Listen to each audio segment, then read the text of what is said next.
አንድ ያገባች ጓደኛዬ ደወለችልኝና ራት ላይ እንብላ ምናምን ነገር አለችኝ። ከዛ አጋጣሚ ባለቤቷም ነበርና በቃ እሺ ምናምን ብዬ እዛው ሰፈር ነበረ ራስን በላ ቁጭ ማለት።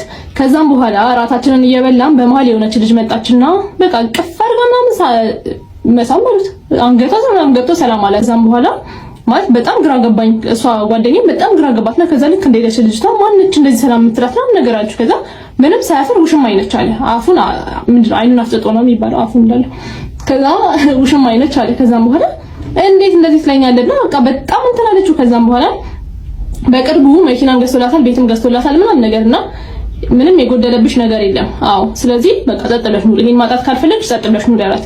ከዛ በኋላ በጣም ተረብሻለች፣ ግን ጸጥ ብላ ተቀመጠች። ከዛ ትንሽ እንደቆየ የራሱ ጓደኛው ባለትዳር ሌላ ጓደኛው ማለት ነው ሴት ይዞ ወደ ሩም ሲገባ ታያለች። ከዛ ይሄ ጓደኛ አይደል እንዴ? አዎ ባለትዳር እንደሆነ ታውቃለች። ሌላ ሴት ይዞ ነው እየገባ የነበረው። ከዛም በኋላ ከዛ ማነች ነው ስለ እሱ ሙሽማው ነች አላት። ከዛ ምን እንዳለች ታውቃላችሁ? የኛ ታምራለች።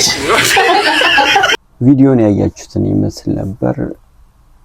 አሪፍ እንደሆነ ተስፋ እናደርጋለን እና ያላችሁን ሐሳብ ኮሜንት ምናምን ኮሜንት ላይ ጻፉልኝ። ደግሞ ዩቲዩባችንን ገብታችሁ ሰብስክራይብ አድርጉ። አሪፍ እንደዚህ አይነት ቪዲዮችን መራርጠን ወደ ዩቲዩብ እንለቃለንና ፕሊዝ ሰብስክራይብ አድርጉ፣ ፎሎ፣ ላይክ፣ ሼር፣ ሪፖስት ምናምን አድርጉ እና ደግሞ ያላችሁን ሐሳብ ኮሜንት ላይ ጻፉልኝ።